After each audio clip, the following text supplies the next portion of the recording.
안녕하세요. 크리스천 영상교로 연한 신목사입니다. 오늘은 크리스천들이 지옥에 던져지는 이유라는 제목으로 한번 생각해 볼게요. 영접 기도를 하고 주일 성수를 하며 교회 마당을 밟고 있는 크리스천들이 지옥에 던져진다는 말을 하는 목사들은 전혀 없죠. 거꾸로 예배 시간에 교회 의자에 앉아있는 교인들에게 축복과 덕담, 위로와 격려를 쏟아부어주며 구원의 확신을 결코 잃어버리지 말라는 투의 말을 교회에 모집하도록 들어왔을 터입니다. 그러나 구원은 교단 신학자나 목사들이 잣대로 들어가는 것이 아니라 성경에 기록한 하나님의 말씀의 척도로 들어가는 것이라는 것쯤은 여러분도 인정하시겠죠. 그러나 성경에 뭐라고 기록되어 있든지 무지한 채 목사들의 입만 바라보고 있는 교인들이 우리네 교회에 널려 있으니 기가 막힌 일입니다. 그래서 오늘은 지옥의 불고덩이에 던져지는 크리스천들에 대해 살펴보고 싶어요. 첫 번째로 지옥에 던져진다는 예수님의 경고를 우습게 여기고 있죠.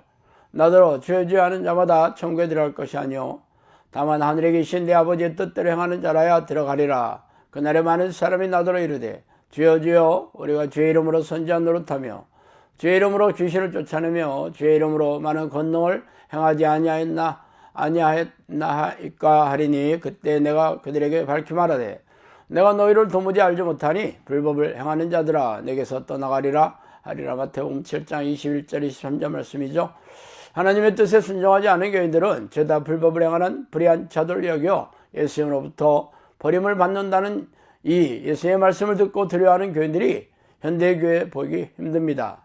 그보다는 교회에 불러주셨는데 그와처럼 버려두겠느냐는 면서 예수님의 경고를 뭉개고 있으니 참 기가 막히죠. 두 번째로 죄와 싸울 생각도 없고 이기는 능력도 없습니다. 자, 이기는 자는 이와 같이 흰옷을 입을 것이요 내가 그 이름을 생명책에서 결코 지우지 아니하고 그 이름을 내 아버지 앞과 그의 천사들 앞에서 시인하리라. 계시록 3장 5절이죠. 현대교회 목사들은 죄에 대한 설교를 거의 하지 않습니다. 예수님의 보혈로 과거의 죄는 물론 현재의 죄와 미래의 죄까지 용서해 주신다는 비성경적이며 기괴한 말로 가르치고 있으니 참으로 기가 막히죠. 예수님이 말씀하신 대상은 하나님을 모르는 세상 사람들이 아니라 유대인이며 제자들이었으며 사도들이 가르치는 대상도 죄다 초대교회의 성도들이며 제자들이었다는 것을 명심하세요. 그들이 우리네 교회처럼 신앙 고백을 하지 않았겠습니까?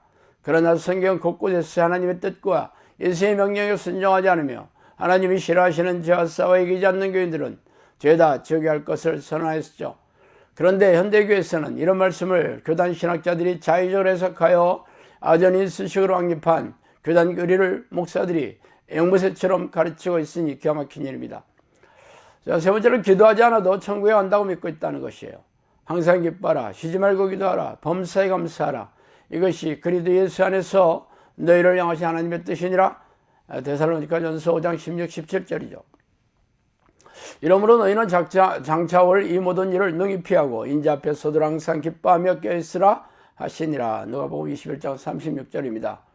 대부분의 우리네 교인들은 하루에 10분도 기도하지 않으며 대부분의 목사들도 하루에 30분도 기도하지 않아요. 기도하는 소수의 교인들조차 하나님의 이름을 부르고 찬양하며 경배하고 죄를 회개하며 하나님의 뜻을 구하면서 하나님과 깊고 친밀하게 교제하는 기도가 아니라 자신의 세속적인 욕심을 채우고 육체의 삶의 문제를 해결해 달라고 읍세하는 기도만을 할 뿐입니다. 기도란 영이신 하나님과 내 영혼이 교제하는 통로이죠. 사도 바울은 쉬지 말고 기도하라는 것이 하나님의 뜻이라고 콕 집어서 말씀하셨으며 예수님도 종말이 가까울수록 깨서 항상 기도하라고 명령하셨습니다. 그러나 안타깝게도 현대교회는 이런 기도를 가르칠 생각도 없고 교인들은 배워서 실천할 생각도 없어요. 신부인 자녀들이 신랑이신 예수님을 만나 함께하고 싶어 하지 않는데 어떻게 예수님이 천국에서 영원히 함께 살도록 허락하시겠어요? 그러나 형식적인 종교의식에 참석하고 교회봉사라는 것으로 신부의 도리를 다하고 있다고 착각하고 있으니 섬뜩한 일입니다. 네 번째로 자의적인 자기 확신을 성경적인 믿음이라고 착각하고 있다는 것이죠. 진실로 너에게 이르노니 만일 너에게 믿음이 겨자씨 한 알만큼만 있어도 이 산을 명하여 여기서 저기로 옮겨지라면 옮겨질 것이요 또 너희가 못할 것이 없느니라. 마태복음 17장 20절이죠. 믿는 자들에게는 이러한 표적이 따르리니 곧 그들이 내 이름으로 귀신을 쫓아내며 세바언을 말하며 뱀을 집어올리며 무슨 독을 마실지라 대를 받지 아니하며 병든 사람에게 손을 얹은 즉 나으리라 하시더라. 마가복음 16장 17, 18절이죠. 예수님이 말씀하신 믿음의 증거는 겨자씨만한 작은 믿음이라도 기적으로 드러나며 믿는 자들은 귀신을 쫓아내고 귀신이 일으킨 고질병을 치하는 능력으로 증명하고 있다고 선포하고 계십니다. 그러나 현대교회는 교단 신학자들의 교단 교리를 앞세워서 예수의 말씀을 뭉개고 있어요. 그래서 영적 기도를 하고 예배의식에 참석하며 희생적인 종교행위를 하는 것을 천국에 들어가는 믿음의 조건이라고 철석같이 믿고 있으니 안타까운 일입니다. 믿음은 자신의 의지와 노력으로 얻어지는 것이 아니라 하나님 인정해 주셔서 기적과 이적으로 증명되는 것이죠. 이처럼 성경의 위인들의 믿음은 기적과 이적으로 드러나는 성령의 능력으로 증명하였지만 현대교회는 이성적이고 상식적이며 인본적인 잣대로 채고 있으니 참으로 안타까운 일입니다.